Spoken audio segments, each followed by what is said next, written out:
Hi and welcome to the AtheistDominion. My name's Rob, and in this video I will review Gary Bates's book Alien Intrusion, UFOs and the Evolution Connection. And there's a movie due out soon which is based on the book. And I have to say from the outset that the description of this book is unmasking a deception. And the only deception at work here is the book itself.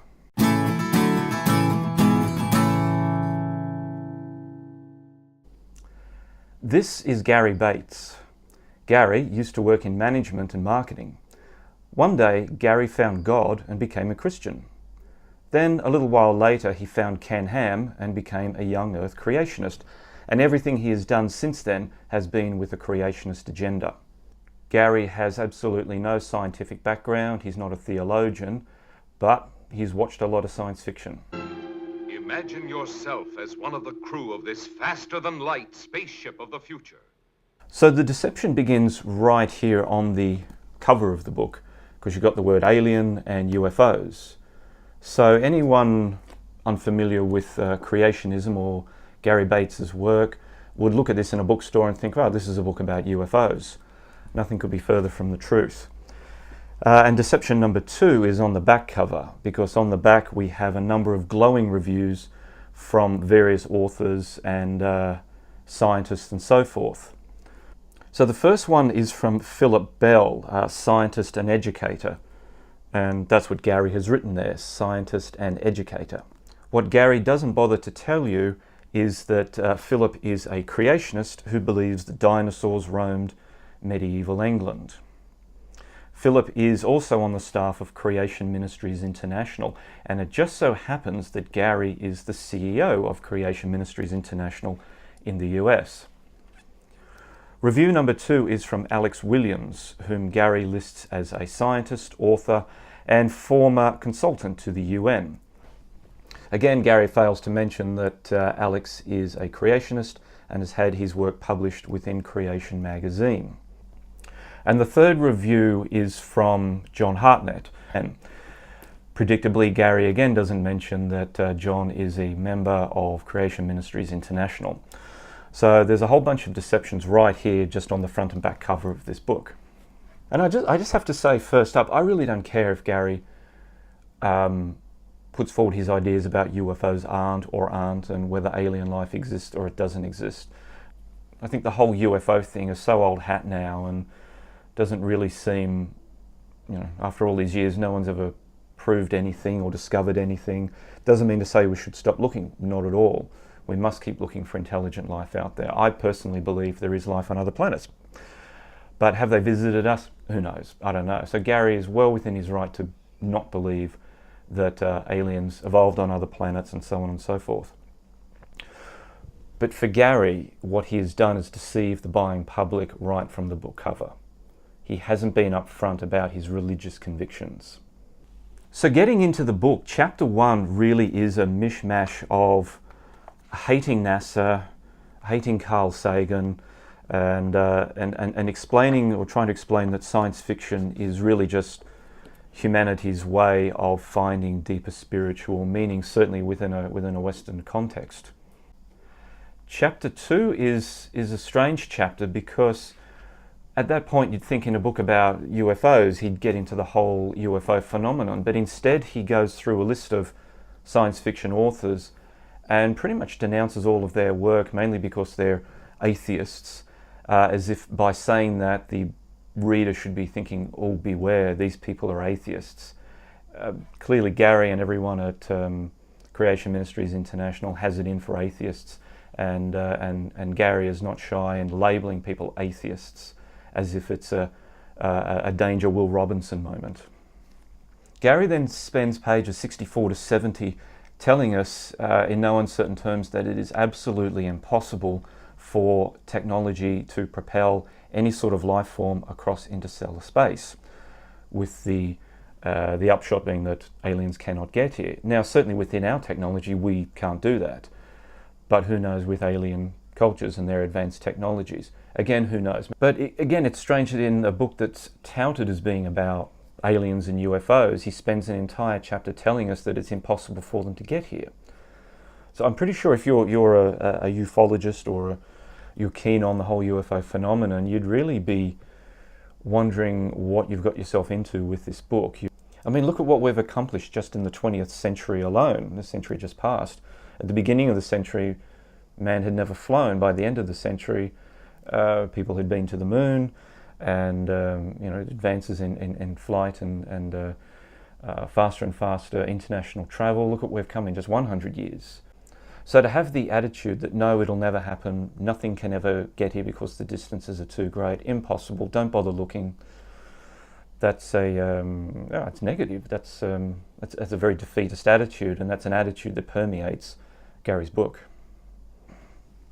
And Gary's attitude in this chapter reminds me of something that Ken Ham has said on a number of occasions about, well, he's got it written here. Ken Ham wrote an article back in December 1992 for Creation magazine called Any Little Green Man Out There. And in it he said, as those scientists look into outer space, it is as if they are shaking their fists at Jesus Christ, defiantly saying, we refuse to accept you as Lord over us. The defeatist attitude is strong with creationists. Chapter 3 is more defeatism, and there's Gary going on about how evolution can't work on Earth, so therefore it can't work on other planets, therefore aliens don't exist. There we go. Terrific book on aliens and UFOs. Oh, and this is another weird thing. Gary thinks that our galaxy is at the center of the universe. That's kind of like the medieval astronomers and the Catholic Church thinking that the Earth was at the center of the solar system and the sun and all the planets revolved around it. Creationist thinking really hasn't come very far since the 14th century. Chapter 5 was interesting because Gary accidentally stumbled upon what may be a legitimate bit of UFO research. He mentioned something about several generations of families are sometimes targeted for UFO visitation or alien abduction. That's actually quite interesting. But does Gary look into this? Does he follow that train of thought? No, he doesn't, of course. He bulldozes right over it and just assumes that none of it's real, and off he goes to the next chapter. And then in chapter 6, Gary says something here which I don't think he was aware of the meaning behind it when he wrote, and I thought it was so interesting I highlighted it. He wrote, and he's talking about those who believe in UFOs, but really what he's talking about accidentally is those who believe in young Earth creation. So he wrote, this is page 191, for some, the belief in UFOs is so strong that the end justifies the means. This is a common psychological trait of believers in such conspiracy theories, similar to those involved in religious cults. They believe that they have the exclusive truth and that they must reveal it at all costs. The term exclusive implies that everyone else is wrong. In many cases, if you do not agree with their beliefs or conclusions, then you are also perceived as being part of the conspiracy, or at best you are grossly deceived. Now he's talking about ufologists and people who believe in all that stuff. Change UFO to creationist and you perfectly describe a creationist. Let's try it again. For some, the belief in creationism is so strong that the end justifies the means. This is a common psychological trait of believers in such religious conspiracy extremist theories. I added those words. Similar to those involved in religious cults. Oh, well, he's already put that there because creationism is a cult. They believe that they have the exclusive truth, well, creationists do believe that, and that they must reveal it at all costs. Well, they're always preaching at us. The term exclusive implies that everyone else is wrong. Well, that's correct. Creationists believe that everyone else is wrong.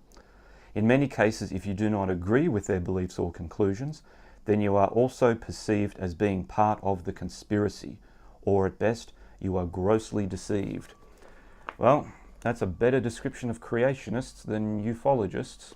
On to chapter 7. Now, this is where things get really weird because Gary says that aliens or alien abduction experiences don't happen to fundamentalist Christians. So that's really weird. Aliens don't abduct fundamentalist Christians.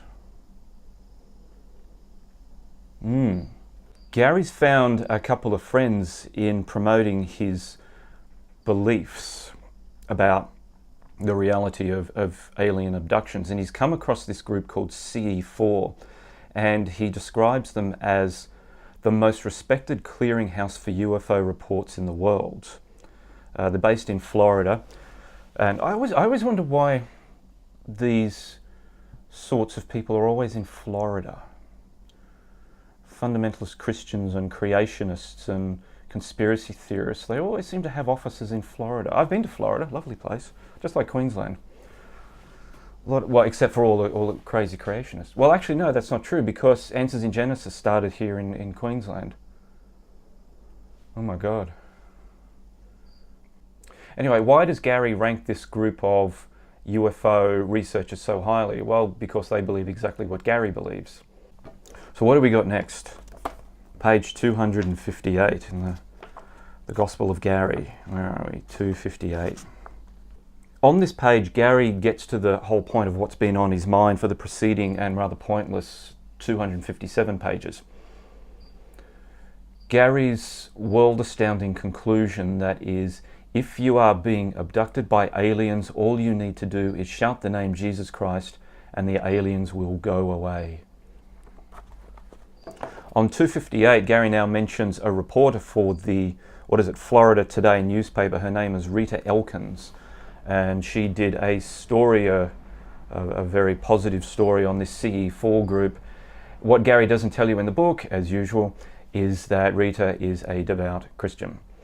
This does seem to be one of the hallmarks of creationists, in that they withhold information. They never tell you the whole thing. And then finally, on page 260, Gary gets around to using the word demons. So we're not dealing with aliens or any sort of life from other planets. There's no UFOs. They are demons coming to get you in the night. 261, my brain hurts.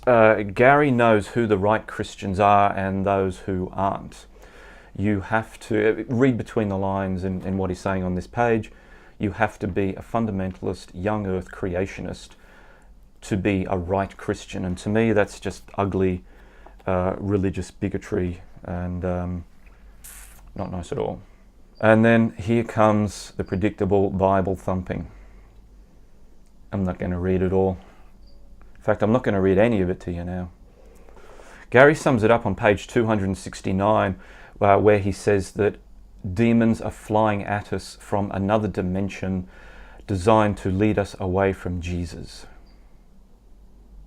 And then page 270, by accepting and liking science fiction, Gary likes science fiction. Yes, I was a bit of a sci-fi fan.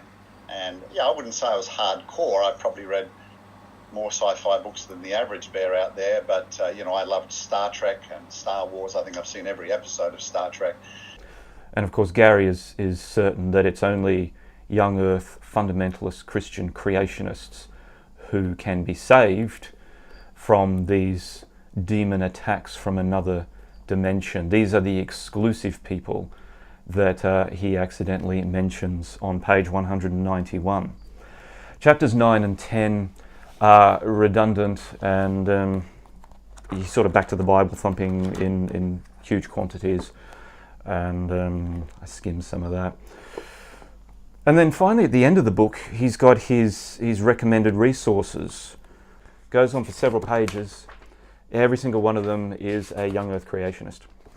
So you know what? If Gary had just been upfront and honest at the beginning of the book, even right on the cover, or in the introduction, or something, and said, I am a young earth creationist and I don't believe that aliens exist, I think they're such and such, okay, you might have had a little bit of respect for him, despite what loony conclusions he comes to. Again, it's up to him what he wants to believe, I don't care, but it was his deception, deceiving the buying public into purchasing a product. I shell out $20 for this thing. I sometimes use it to flatten out little pieces of paper because it's a good size. And really, even the dumbest teenager in Oatmeal, Nebraska would see through the deception that Gary was actually a fundamentalist Christian and not sincere in his desire to research UFOs. It's funny because on page 10, right near the beginning of the book, Gary says that he researched this book with a genuine desire to understand the UFO phenomenon. Well, no, he didn't. He didn't at all. Gary, you didn't start out with that idea. you are a fundamentalist Christian, and that guided all of your findings and all of your conclusions throughout the book, and you never wavered once from it. That is an untruth. You did not legitimately try to understand the UFO phenomenon. You knocked every theory, every idea, everyone else's opinions, and focused in only on biblical creation as the answer. Silly boy. He also willingly and at length talks about young earth creation writers, gives them ample space, but then quickly knocks anyone who isn't a young earth creationist and grinds their ideas into the ground. Really, when you boil it down, this book here, Alien Intrusion, is just a long-winded retelling of Answers in Genesis and Creation Ministries International's statement of faith and dogma and religious beliefs, with a fake cover of people being abducted by aliens. This just toes the party line completely. It actually started as an AIG book, but after the split, when AIG got rid of their Australian and South African and New Zealand and Canadian brothers, it became a Creation Ministries International book solely. Even though, weirdly, there's an article about the book on the Answers in Genesis website written by some other guy. So Gary is there on the AIG website, but when you type in Gary Bates into the search engine on AIG, it says, what is it? You type it in and you get, "Did you mean gain-based?" Nice one. The book has been adapted into a feature-length documentary, and is screening soon, I think in the next few days, in North America, and also out here in Australia. There's some screenings coming up here in Brisbane. It seems though they haven't got a distribution deal, so they're just hoping that people will pay up in advance and bring their friends and try and get as many screenings as they can. The movie is narrated by John Schneider from Dukes of Hazzard, who we didn't see that one coming. Overall, I would give this book a D for deception. And really, as the old saying goes, don't judge a book by its cover. Thank you very much for watching. Hope you enjoyed the video, and don't forget to hit the subscribe button if you haven't already done so, and I'll see you again soon.